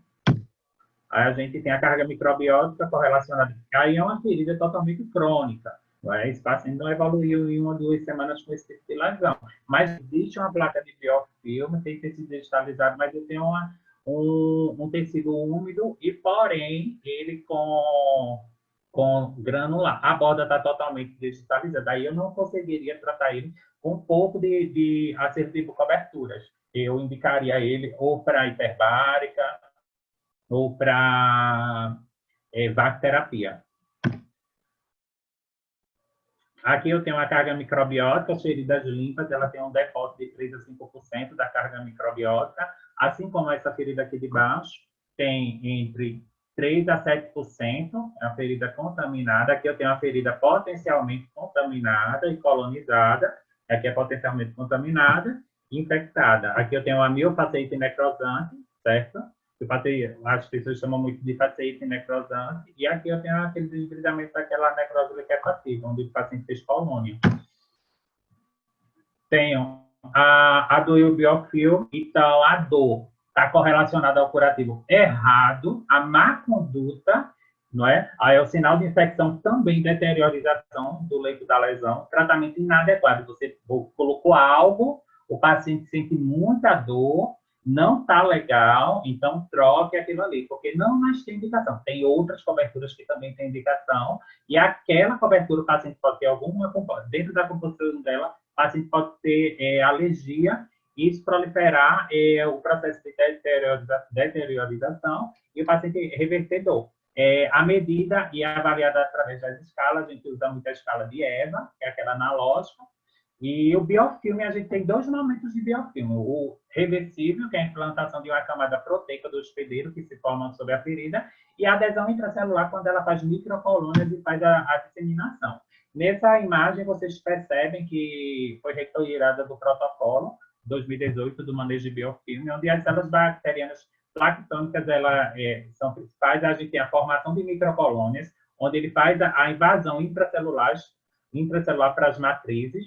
Daí ele faz as células bacterianas planctônicas secundárias se migram à própria formação de microcolônia, e com isso eu vou ter uma disseminação quando ela já começa a disseminar para todo o corpo. Então, o que é que acontece? Eu não só tenho um biofilme no leito da lesão, ela pode extravasar por debaixo dos tecidos, invadir o tecido, e você pode dizer assim, já estou com a ferida granulada, tecido bom, a indicação do corativo está ok, mas ela não sai do canto. O que é que está acontecendo aí?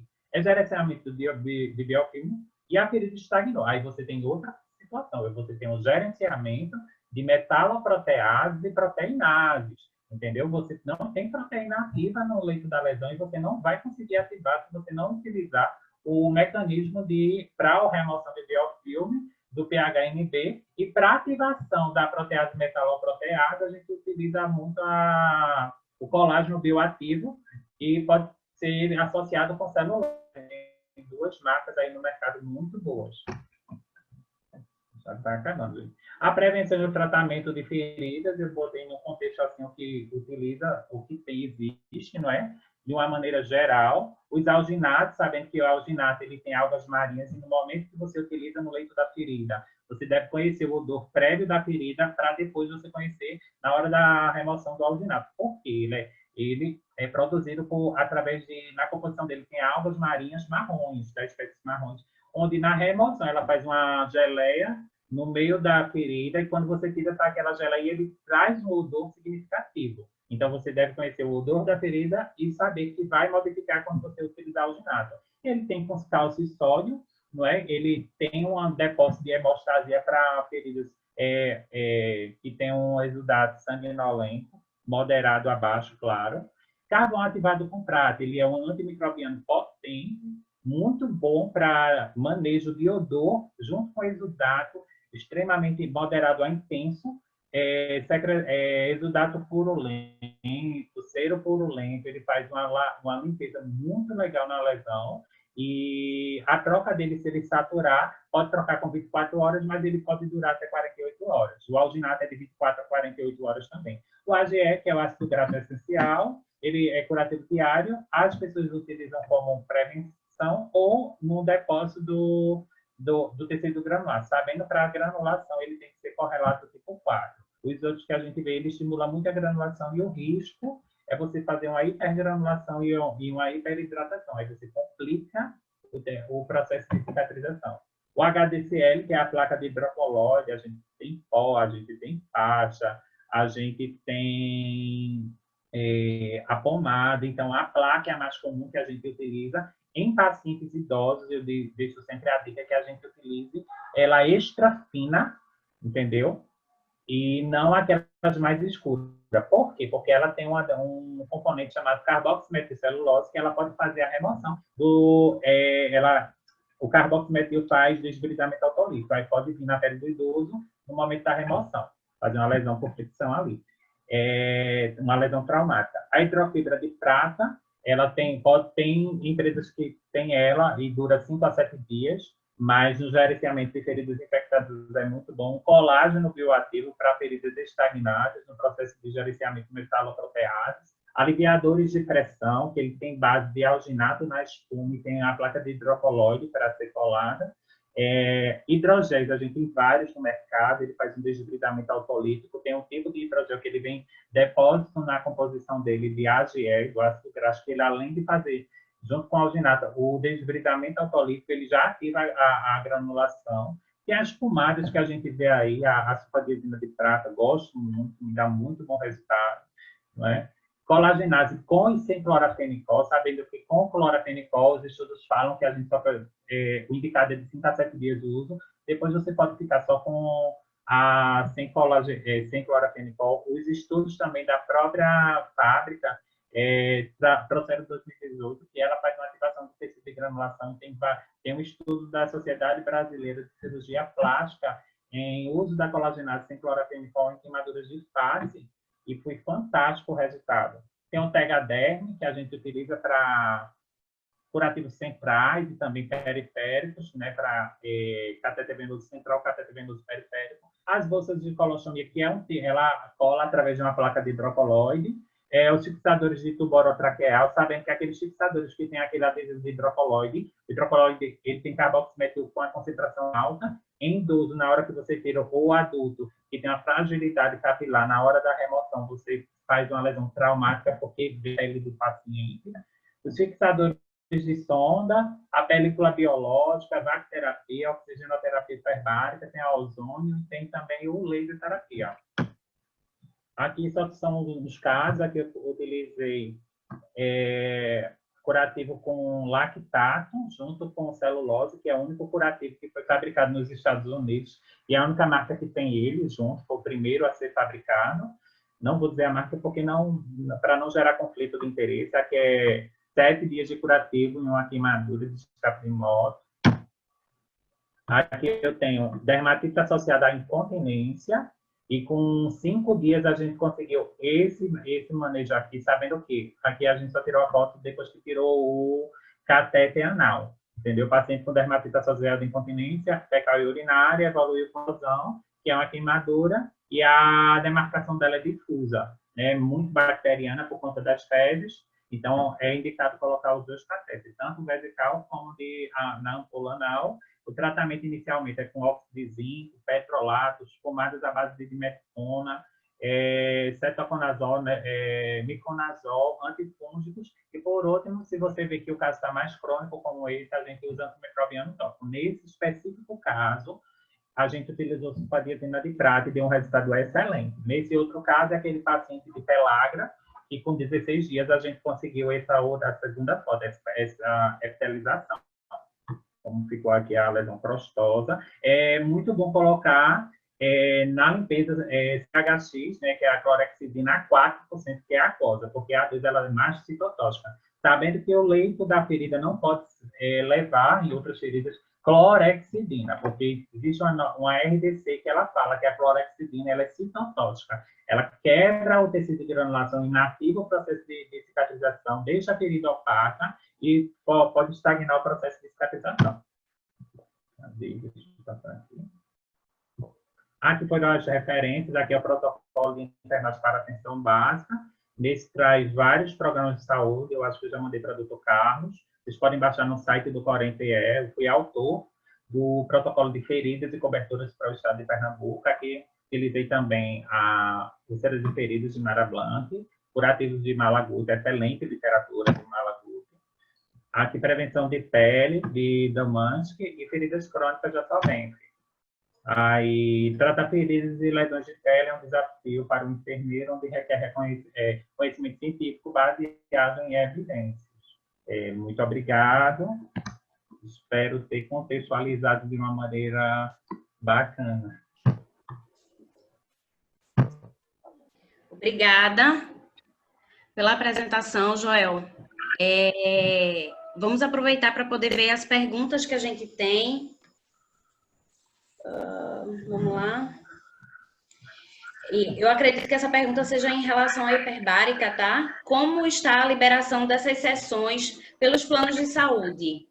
Fala um pouquinho sobre isso, Pablo, por favor. Claro. Na verdade, hoje a gente tem uma normativa onde todos os planos de saúde, né, têm como obrigatoriedade a autorização para a Câmara Hiperbárica. Então, com relação a isso, está muito bem respaldado. Ou seja, se você tem um paciente que necessite de câmara hiperbárica e tem um serviço de câmara hiperbárica próximo de você, pode solicitar que, com certeza, a gente consegue a autorização. Isso é a nível nacional, tá? A gente tem documentos que respaldam isso.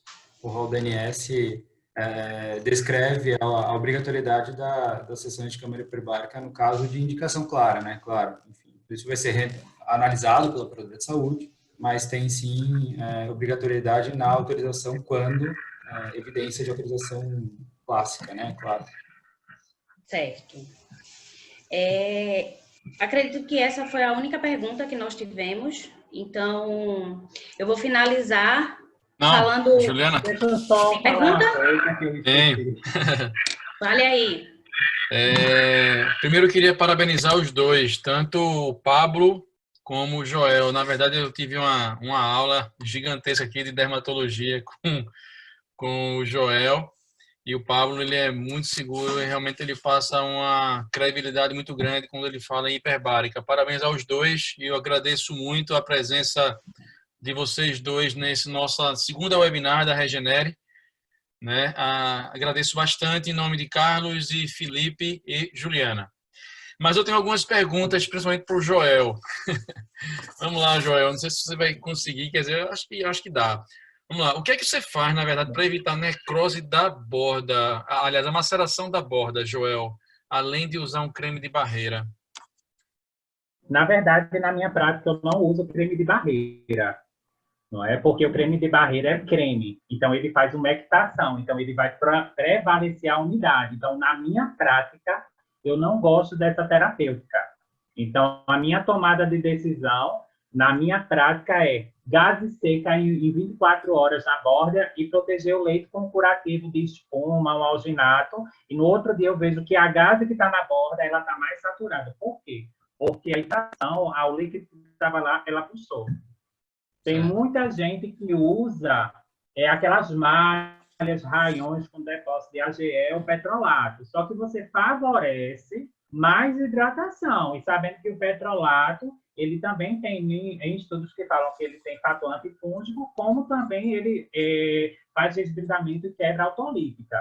Então, na minha prática, eu não uso creme de barreira, a não ser que o creme de barreira, em estudos de 2015 a 2019, que eu tinha feito, o creme de barreira mostrou a eficácia de 78,9% de que ele seja em spray aerosol do que em creme. Ele faz uma melhor adaptação. Se for nesse caso, para mim é melhor. Que é aquele spray que a gente usa mais em paciente de estômago, não é? Ou para dermatite peristomal, por ileostomia, que faz muito. Entendi. Vamos lá. Hoje estou sedento por aprendizado.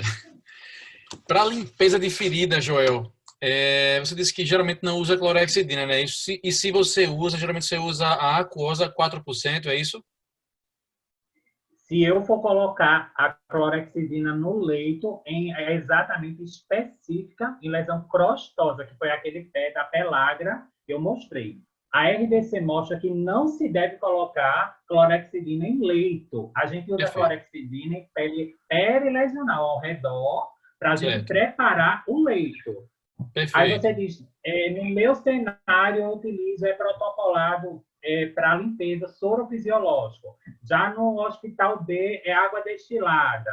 Já no hospital C é ringue lactato. Você utiliza com propriedade. Se você não tiver, você vai ter que limpar a ferida. Porque se eu tiver na atenção primária de saúde e não tiver a colagenase, uma sulfa, uma dexametasona, nada, só se tiver o soro e o curativo do paciente ali no posto de saúde estiver sujo, você tem que limpar a ferida. Porque senão ele vai proliferar mais micro-organismos, ele vai cronificar. Então, o segredo está na limpeza. O protocolo você utiliza de acordo com o cenário, sabendo que os estudos, não saiu nenhum estudo randomizado, saiu sistemático no último congresso de 2018 da Solvent em São Paulo, que mostra que a solução fisiológica em feridas complexas, porque a ferida complexa ela já tem gerenciamento de metaloprotease, proteinase, gerenciamento de biofilme. Então, você aumenta a carga de biofilme, porque o biofilme ele se alimenta e se adere àquele processo da solução fisiológica. Então, nesse momento específico, o ideal é você tirar o soro fisiológico de campo e você pode limpar com água destilada e depois você utilizar o pHNB. E tem aí no mercado, eu posso falar que tem a marca Protosan, que ela saiu no protocolo nacional e internacional, entendeu? Que é da Bebral, isso aí eu posso falar que é protocolado nacionalmente, não é? Que ela tem uma eficácia excelente no manejo de biofilme. E sabendo o quê? As pessoas lavam a ferida e depois lavam com a outra solução. Aí tiram o resíduo do PHMB, que está errado.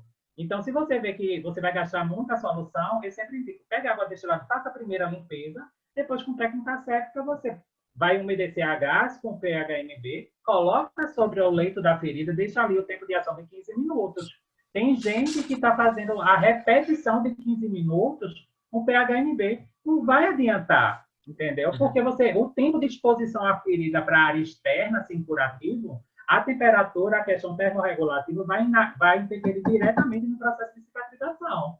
Então, também tenho que ver o tempo que eu vou passar para fazer curativo. Joia. Tem umas 2 perguntas. Vamos lá. Você mostrou um pé bem cruento, com a área aberta bem extensa, incluindo até dedo também, e você disse que usou 3 trocas. Não sei se você lembra, já foi agora no final. Aquele paciente foi meu, ele cicatrizou há 2 meses. Ali foi uma lesão traumática, onde ele foi lançado no caminhão, vindo de Teresina, Piauí. E ele só machucou o pé. Me diz uma coisa, quando ele veio para Garanhuns, eu só fiz 3 trocas. 2 de carvão e uma de uma película de uma empresa que durou 5 dias. Quando eu tirei, ficou daquele jeito. Então, tu usasse carvão e essa outra película aí, não foi? Inicialmente, eu usei carvão ativado com prata, com troca de 48 horas. Depois de 4 dias, eu utilizei essa outra cobertura e tirei, foi 5 ou foi 6 dias. Foi um negócio assim. Eu tenho um estudo todinho em artigo que eu já fiz, mas eu lembro que foi do 5º ao 6º dia. Aí, quando eu removi, estava naquela situação. Não precisou fazer enxerto, mesmo o ortopedista, que é um colega meu que estava querendo fazer, ele não acreditava em coberturas. Aí, depois disso, eu adaptei cobertura com silicone. Aí foi bem legal, que ele teve uma cicatrização excelente. Ficou muito bom, realmente. Parabéns. Vamos para a última pergunta. A última pergunta tem um pouco mais a ver com a parte de vascular.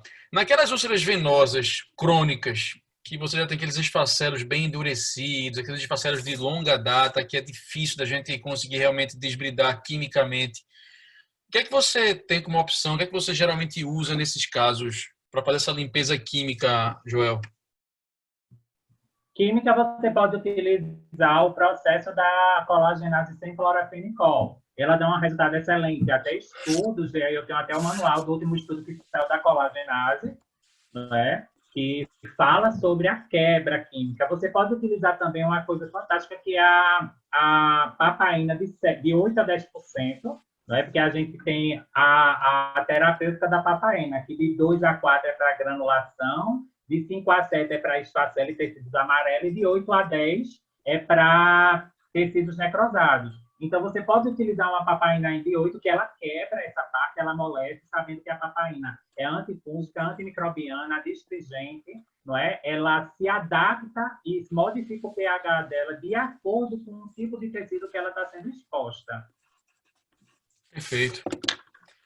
Meu amigo, obrigado. Ou, se no seu cenário não tiver, você pega a sulfadiazina de prata 1%, que ela também tem fator de desbridamento autolítico, sabendo que na cobertura e na limpeza você não pode utilizar soro fisiológico. Por quê? A sulfadiazina de prata, e o sódio é um cátion e o íon. Então, um inativa o outro. Então, no gerenciamento de sulfadiazina de prata, você utiliza água destilada.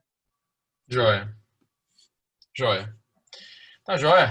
Perfeito. Parabéns. Obrigado pela apresentação. Obrigado pelas... uma coisa que eu esqueci. Diga lá. Deixa eu só incluir uma coisa, que é o manejo do as pessoas pensam que eu não tinha falado do metronidazol. E traz tanto para feridas neoplásicas como também para pé diabético. É excelente. Agora, a formulação dele é 0,75% a 0,8%.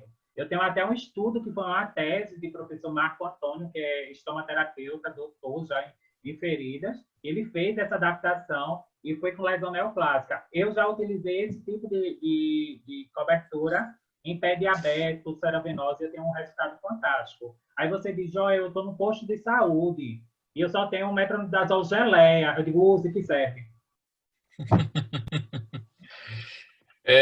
Pessoal, tem um participante nosso chamado Marcos Veloso que ele quer fazer uma pergunta. Marcos, pode perguntar.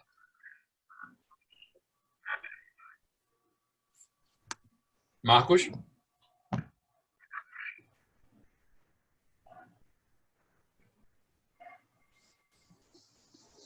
Boa noite.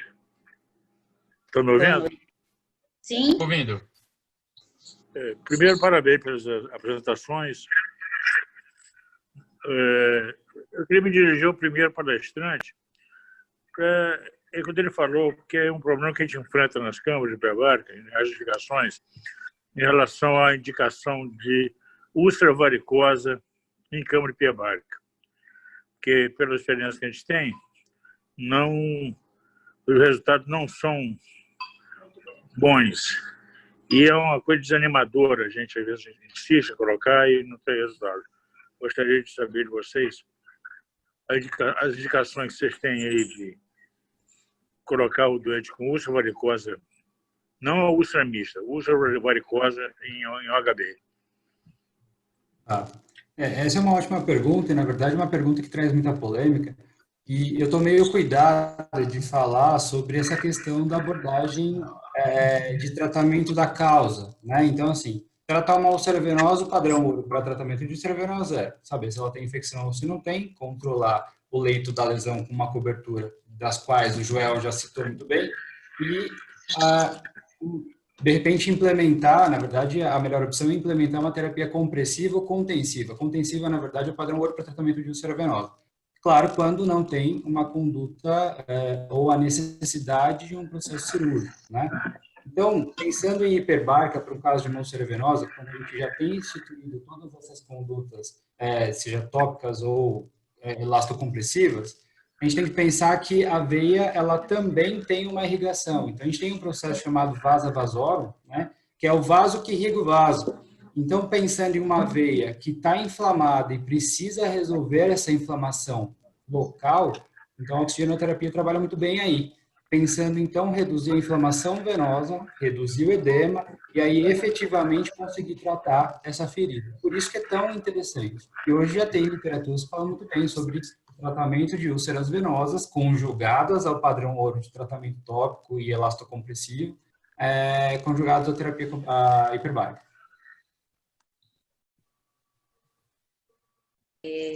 Temos outras perguntas também, que foram aparecendo à medida que vocês foram respondendo. Uma delas é, Joel, o que você acha de coberturas fitoterápicas?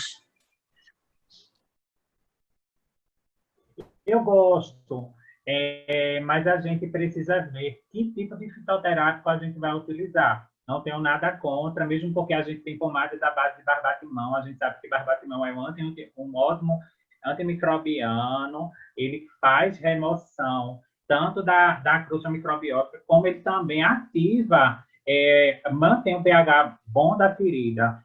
Tem outras formulações que o pessoal está fazendo fitoterápica. Como eu moro no interior, eu vejo muito o pessoal lavando a ferida, principalmente zona rural, com o chá da aroeira. Gente, o chá da aroeira é caliente, eu não vou mentir, que o pessoal do sítio lava, porque ele tem fator antimicrobiano, entendeu? Agora, eu só não... o problema do interior é que quando chega no hospital aqui, chega com aquele cataplasma, que ali tem um monte de erva macerada, junto com fumo de rolo e trançagem de banana, da folha da bananeira. Aí eles fazem o amacizinho dele e bota como cataplasma na ferida. O problema é que esse tipo de situação eu não gosto muito. Mas eu gosto muito da fitoterapia, quando ela é bem estabelecida. No meu cenário atual, eu só uso aquela pomada que o mercado diz, aí vocês sabem, que é a base de barbatimão. Entendeu? Que é a única mais fácil para entrar no meu contexto, hospitalar ou não. Quando eu preciso prescrever algo para farmácia de manipulação, eu vejo sempre, tem uma farmacêutica fantástica, a Gabriela, da UFRJ, que ela trabalha muito com a temática de fitoterapia aplicada em feridas. É muito boa, então, assim, ela traz uma explanação muito bacana para esse contexto. Tem outra pergunta também sobre a clorexidina alcoólica em feridas operatórias. Existe algum problema? Não, na ferida operatória ela pode, porque é uma ferida de primeira intenção. Assim como não é mais permitido deixar a ferida operatória seca, porque para a síntese de colágeno no tipo 1 e 2, para a reparação da parede de tecido, eu preciso de um leito levemente úmido. Então, você pode até passar um riscozinho do soro ou da água destilada na gás e colocar ali.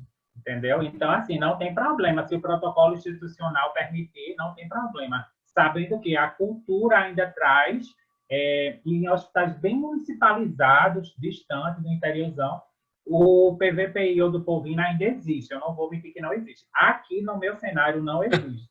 Só é o álcool, a clorexidina alcoólica. Certo. Outra pergunta também, na necrose de liquefação, é indicado debridamento conservador em primeira conduta ou podemos indicar logo para o cirúrgico? Pode indicar para o cirúrgico, mas já avalie a área perilesional. Quando você toca, ela pode estar fazendo extravasamento e coleção em tecido epidérmico. Então, naquela foto que eu mostrei, quando eu fiz a remoção, a paciente deu muito pus. E ela tinha um descolamento de 15. Então, assim, 15 centímetros superior de uma lombar é muita coisa, entendeu? Então, assim, sempre avalie a pele, porque ele pode estar ali extravasando, porque a necrose ela vai fazer um efeito tampão. Então, a ferida dentro dela vai estar aquecida. E a temperatura alta prolifera a umidade. Então, eu vou ter extravasamento de exudato aí. Então, quando você remove, ela vai vazar. Entendeu? Ok. Finalizamos as perguntas. Eu queria aproveitar a oportunidade. Uma pergunta só sobre hidrocoloide. Sobre o quê? Foi a Andresa. Sobre hidrocoloide. A Andresa perguntou se o hidrocoloide em lesão por pressão ainda é indicado de acordo com a fragilidade cutânea. É aquela coisa que eu disse. Eu tenho uma hidrocoloide escurecida, né? A placa mais marrom, escuro. Ela tem mais carboximetilcelulose. E tenho a hidrocoloide extra fino, que ela tem menos componente de carboximetil. Ou você pode adaptar para o filme transparente, né? Então, para idoso, sempre o filme. Ou o hidrocoloide extra fino. Certo. Então, eu vou aproveitar a oportunidade e agradecer a Pablo e a Joel pelo tempo disposto, né, para nos dar essa